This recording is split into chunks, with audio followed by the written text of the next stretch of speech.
সুস্থ থাকতে হলে এটা করতে হবে, ঠিক আছে? ডায়াবেটিস তো হবেই না, হার্টেরও কোনো সমস্যা হবে না।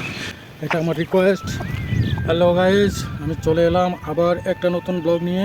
আর এই ব্লগে থাকছে কিভাবে জমিন পরিচর্যা করতে হয়। সো সবাই সঙ্গেই থাকেন। ভিডিওটা বেশি বেশি লাইক কমেন্ট শেয়ার করে দিবেন, চ্যানেলে সাবস্ক্রাইব করে দিবেন। যদি ভিডিওটা ভালো লাগে বেল আইকনটা প্রেস করে দিবেন এরকম সুন্দর সুন্দর ব্লগ ভিডিও দেখার জন্য। So let's go. একটা থাকে, এগুলো আবার কী করতে হবে? বাঁচতে হবে। এভাবে কী পরিমাণে ঘাস হয়েছে, এই জায়গার মধ্যে শুয়ে গেছিলো মনে হয়, যার কারণে ঘাস হয়ে গেছে। এগুলো ধরে জমিনে বেড়ে দিতে হবে।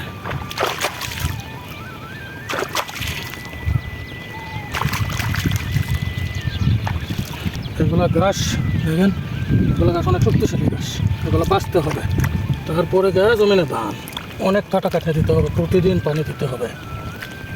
কৃষকের কি কষ্ট, এত কষ্ট করে ফসল ফলানোর পরে এই কৃষকরা ন্যায্য মূল্য পায় না।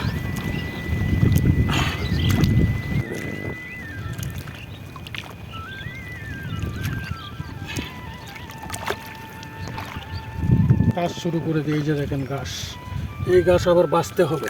হ্যাঁ, ঘাস যদি না বাঁচা হয় ধান হবে না। এইগুলোকে ধরতে হবে, ধরে তারপরে কী করতে হবে? জমিনে গাড়িয়ে দিতে হবে, নাহলে এই ঘাসে কর্মজীবন।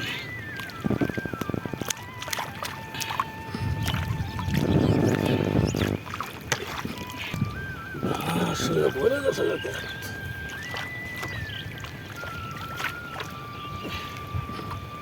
গাছ যদি না বাঁচা হয় ধান হবে? এই গাছ না বাইসা দিলে ধান হবে না।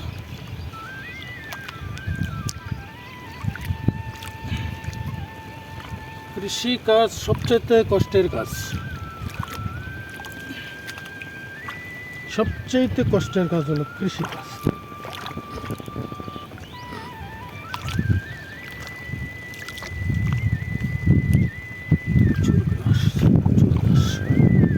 এগুলো সব পুরান ঘাস। নতুন ঘাসের জন্য খেতে ওষুধ দেওয়া হয়েছে, যা দিলে নতুন ঘাস হইলেও কম হবে, এমনকি একটু দেরিতে হবে।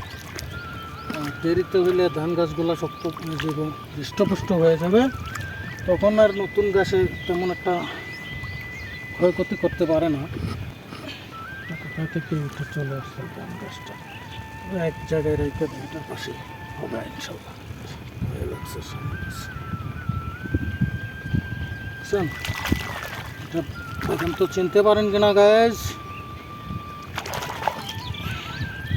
চিনতে পারেন এটাকে শামুক বলে। এই যে দেখেন ভাঙ্গা শামুক, পায়ে লাগছে, হয়তো পা কিছুটা কেটেও গেছে। সো এটা এখন কী করা যাবে? উঠে আইলের কাছে রেখে দিতে হবে। এই দেখেন আইলের মধ্যে রেখে দেবো এখানে, যেন পায়ে না লাগে। এই হলো আমাদের কৃষকদের জীবনযাত্রা।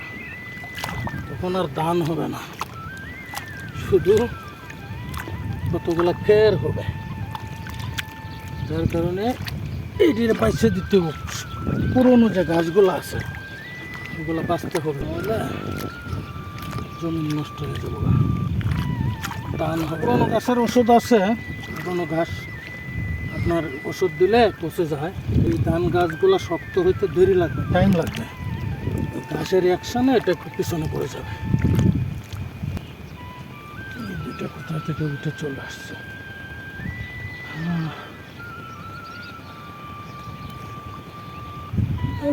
রেখে দিই,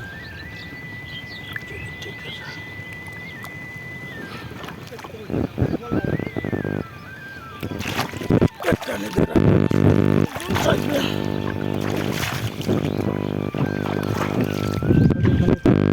মানুষ চলাচল করা, আইলের কি অবস্থা?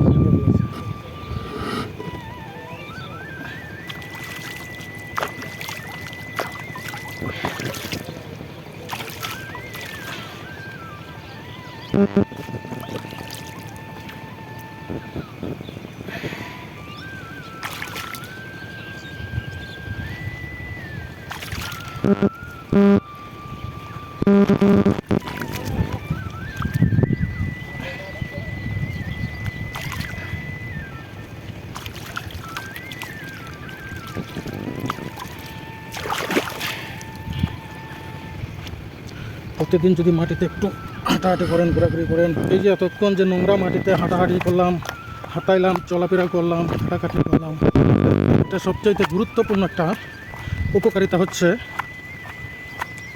আমরা যদি স্যান্ডেল ছাড়া মাটিতে কিছু সময় প্রতিদিন ঘোরাঘুরি করতে পারি, হাঁটাহাঁটি বা হাঁটাহাঁটি, এতে আমাদের হেলথের জন্য উপকার।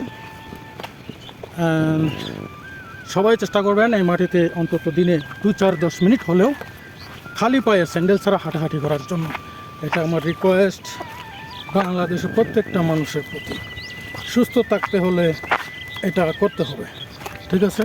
ভালো থাকবেন। ভিডিওটা ভালো লাগলে লাইক, কমেন্ট, শেয়ার করে দিবেন। অবশ্যই বেল আইকনটা প্রেস করে দিবেন এরকম সুন্দর সুন্দর ব্লগ ভিডিও দেখার জন্য। বাই।